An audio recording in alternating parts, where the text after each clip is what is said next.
আসসালামু আলাইকুম। সবাই কেমন আছেন? আলহামদুলিল্লাহ আমরা সবাই ভালো আছি। আজকে সকালের নাস্তা বানাচ্ছি। এই যে গতকালকে যে আমি বট রান্না করেছিলাম এটা একটু আছে, আর এখানে পরোটা ভেজে নিচ্ছি। পরোটা দিয়ে এখন সকালের নাস্তাটা করব বট দিয়ে। রেডিমেড পরোটা বসতেছি। এখানে আমাদের নাস্তাটা গুছিয়ে নিয়েছি। গরম গরম পরোটার সাথে বটভুনা। এই যে আমাদের সাফওয়ান কালকে থেকে স্কুল খুলবে ইনশাল্লাহ। কালকে থেকে সাফওয়ান স্কুলে যাবে। আজকে সাফওয়ানের ঈদের ছুটি শেষ।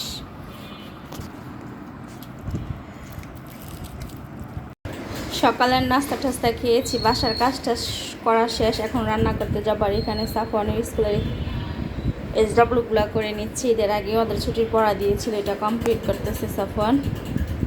বাসার কাজটা আমি শেষ করে নিয়েছি। এখন আমি রান্নাঘরে যাব। মাছ ভিজাইনি, যে গতকালকে জাটকা ইলিশ মাছ নিয়ে আসছিল, এটাই আজকে কচুরমুখী দিয়ে রান্না করব। কচুরমুখী রাখছি। আর রান্না করব মাছের ডিম দিয়ে রুই মাছের ডিম দিয়ে উস্তা ভাজি করব। এই ভাজিটা খুব মজা লাগে রুই মাছের ডিম দিয়ে করলে।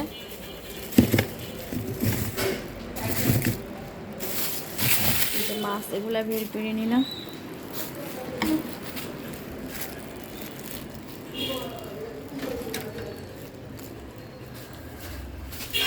এই যে কাঁচা আম কেটে রাখছি, ফ্রোজেন করে ফ্রিজে রেখে দেব। আর এখানে এই যে কচুরমুখী রাখছি, কচুরমুখীটা কেটে কুটে রেডি করে নিব। আর এই যে ইলিশ মাছ, টাটকা ইলিশ মাছের ডিম, এগুলো এখন ভিজায় রাখবো পানিতে। কাটাকুটি করে সব গুছাই নিব। এই যে এখানে সব কিছু কেটে কুটে একদম রেডি করে নিয়েছি, রান্নাটা করে নিব এখন। এখানে উস্তা আর আলু, পেঁয়াজ, কাঁচামরিচ, আর সাথে যে রুই মাছের ডিমটা আমি ভালো করে পরিষ্কার করে ধুয়ে চটকে নিয়েছি। রুই মাছের ডিম দিয়ে আজকে আমি উস্তা ভাজি করব। আর এই উস্তাগুলো কিন্তু আমি বাড়ি থেকে নিয়ে আসছিলাম।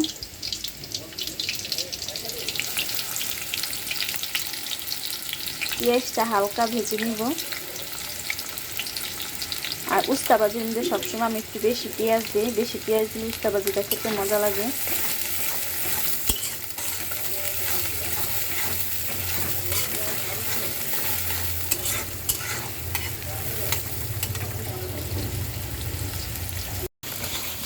পেঁয়াজটা আমি 1 মিনিট ভেজে নিয়েছি। এখন এই যে মাছের ডিমটা দিয়ে দিব।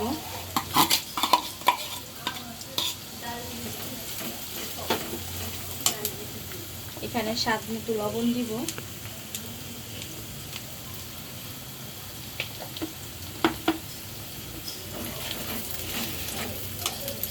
আমি এখানে হলুদের গুঁড়া দিব।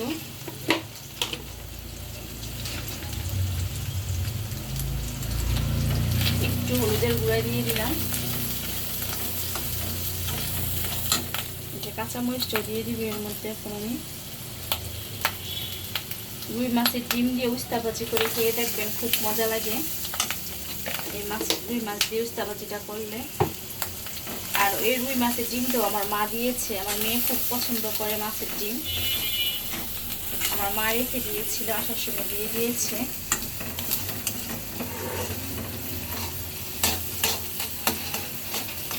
এই পর্যায়ে আমি এখন উস্তা আর আলুটা দিয়ে দিব।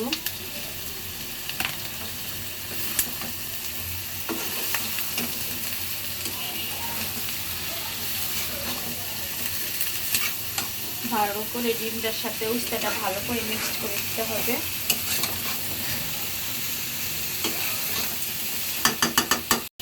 উস্তা ভাজিটা আমি পাশের চুলায় নিয়ে গেছি। আর এখানে এই চুলার মধ্যে আমি এই যে ইলিশ মাছটা ভালো করে কেটে নিয়েছি, জাটকা ইলিশ মাছ। আর এখানে কচুরমুখীটাও ভালো করে কেটে কুটে একদম ধুয়ে পরিষ্কার করে নিয়েছি। এখন ইলিশ মাছের তরকারিটা বসাই দেব।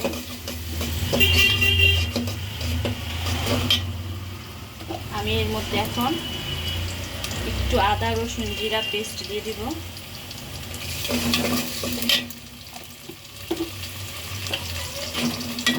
দিব স্বাদ মতো লবণ,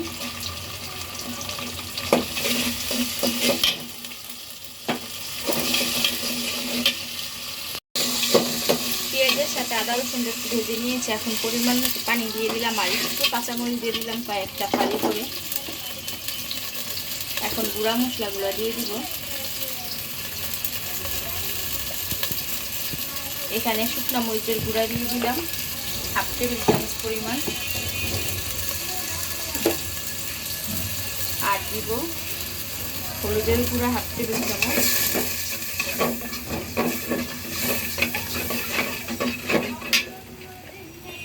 এখন দিব ধনিয়া গুঁড়া,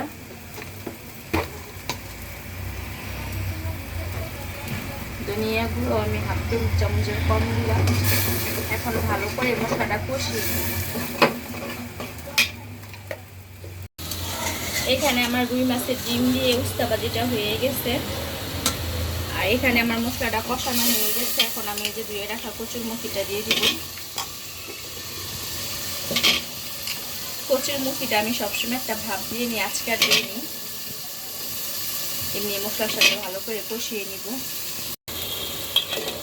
আমি এখানে কচুরমুখিটা মশলার সাথে ভালো করে কষিয়ে নিয়েছি। এখন ঝোলের পানি দিয়ে দিব।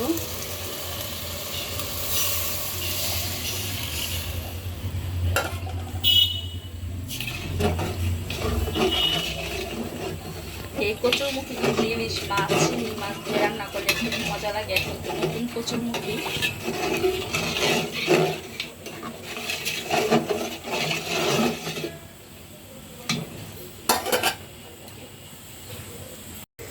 এখানে আমার উস্তা ভাজিটা হয়ে গেছে, আমি একটা বাটিতে বেড়ে রাখছি। আর এখানে আমি এখন মাছটা দিয়ে দিব।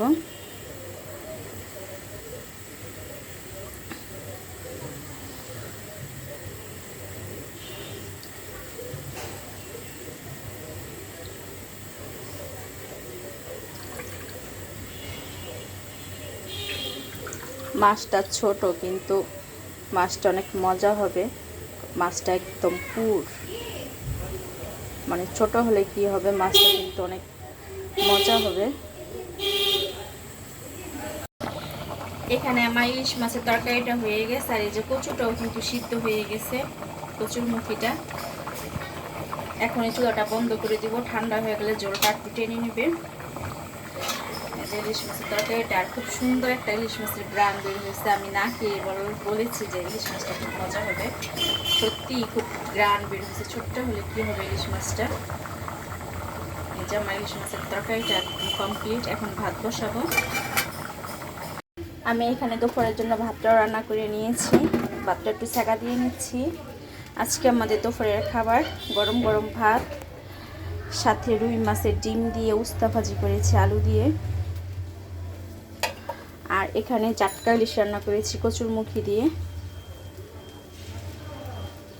এই আজকে আমাদের দুপুরে আর রাতের খাবার। পাশাপাশি রান্নাঘরটা আমি ক্লিন করে নিয়েছি, প্লেট বাসন যা ছিল সব কিছু দিয়ে একদম পরিষ্কার করে নিয়েছি। আর আপনাদের কাছ থেকে বিদায় নিব। সবাই ভালো থাকবেন। আল্লাহ হাফেজ।